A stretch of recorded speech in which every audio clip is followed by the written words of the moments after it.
There are a lot of ingredients that go into creating a consistent exercise program: having goals, being prepared, being disciplined, and staying committed. But one of the most important, and sometimes most elusive, is motivation. We often wait for the motivation to exercise, thinking one day we'll wake up and it'll be there. What's true for many of us, however, is that the motivation to work out is the strongest in the planning phase, since most of us are working for some future goal, like losing weight. Think about it. When you're planning a future workout, you're in a totally different headspace. You're probably relaxed, rested, and feeling good, maybe visualizing yourself going through a workout and being successful. But what happens when the alarm goes off at 5 a.m. or when you're driving home after a long day of work? That motivation is nowhere to be found.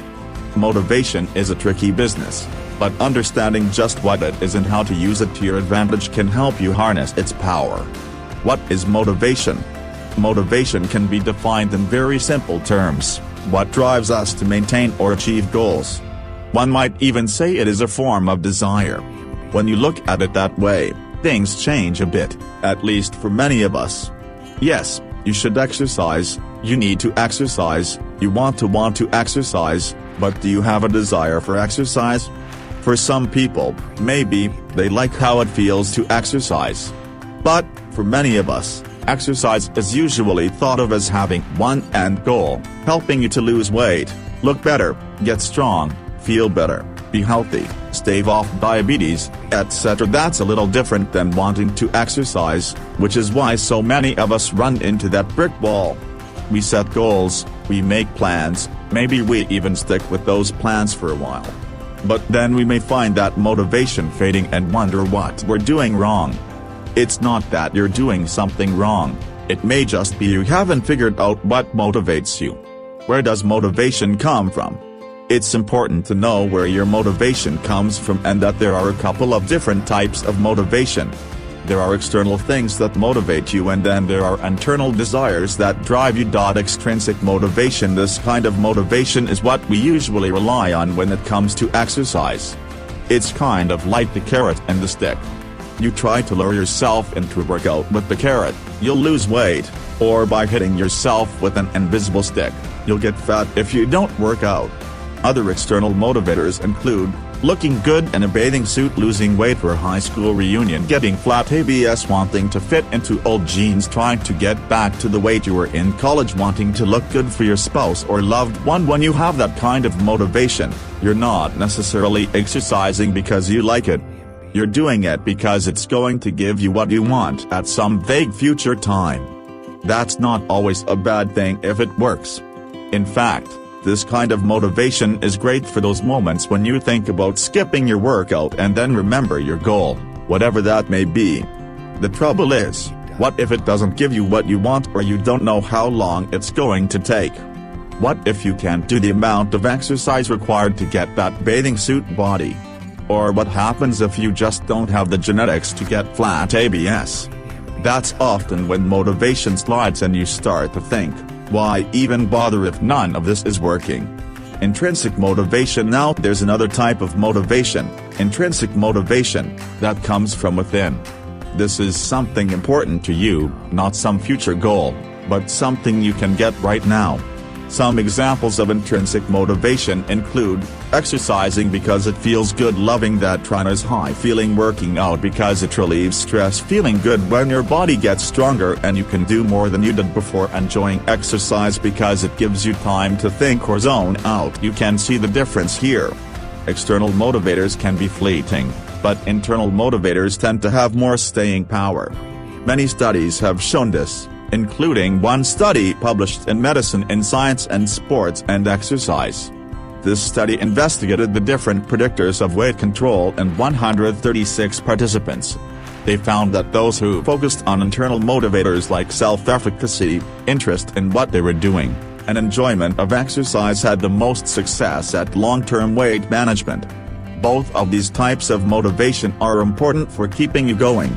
Intrinsic motivation is what drives you, while extrinsic motivation works as kind of a support to what motivates you from within. You can tap into both of these whenever you're faced with the choice of whether to work out or go back to sleep. Why aren't we motivated to exercise? There are lots of reasons we may not be as motivated to exercise as we used to be. Some of these things are actually barriers or obstacles we have to overcome, such as sedentary jobs and lifestyles. Most of us spend much of our day on the computer and in the car, meaning less walking and more sitting. The more we sit, the more we get used to sitting, and the harder it is to get the body moving. Being overweight, if you're overweight, it's so much harder to exercise. You might have physical issues like joint pain or injuries, and it's hard to move a larger body, making exercise more intimidating and uncomfortable. Busy lifestyles, we are busier than ever, and that becomes a great excuse to skip exercise. Stress. While exercise is supposed to reduce stress, exercise is also a kind of stress on the body. If you feel stressed out, working out may be the last thing you want to do, even though it's probably the best thing for you. Access to workout facilities. If you don't have a gym or community center nearby, that may influence whether you work out on a regular basis. Neighborhood safety. If you have safe places to walk, run, or cycle, you're much more likely to do so, especially if you see other people doing the same thing.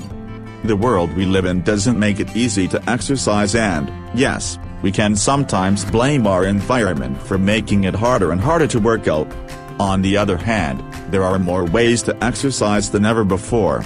We have fitness apps, on-demand workouts and live streaming classes on sites like OB or Instagram Live, or on equipment like Peloton or Mirror.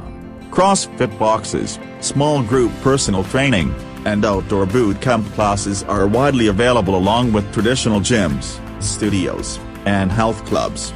You don't necessarily need a gym or even any equipment. There are plenty of ways to work out at home or do workouts that require no equipment. With this in mind, you'll see that there are other things going on that keep us from exercising. Internal barriers we set up without even realizing it. Fear. Exercise can be scary, especially if you haven't done it in a while or you're trying something you've never done before. Sometimes it seems easier to skip the whole thing than end up hurting yourself or looking like an idiot. Confusion. How much exercise do you need and how do you fit it all in? Sometimes we don't know where to start and we get paralyzed, deciding to do nothing. Pain and suffering. Exercise is physical exertion and, as such, it can cause some discomfort. For those of us not used to that, it can feel more like pain and suffering, another reason we may skip exercise. Boredom. There are plenty of boring exercises out there, and, too often, that's all we've been exposed to. And, sometimes, exercise is boring, just like everything else in life. Frustration. Many people work out to lose weight, only to realize progress is very, very slow. That's another reason many of us quit before we ever really see any progress. You hate exercise. If you hate exercise, there's a pretty good chance you're doing it wrong. Try throwing your plan out the window and start from scratch. What really feels good? Walking? Stretching? Start there and build a program around that. You can always add more stuff later. How to get motivated to exercise. There's a long list of things that may stand in the way of exercise, but it doesn't have to be that way. The only way to really motivate yourself to exercise is to start with one very important step. Don't wait for it. Motivation is never just going to happen. You have to make it happen.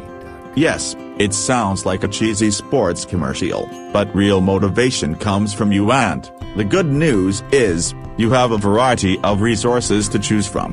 What's funny about motivation is that it can change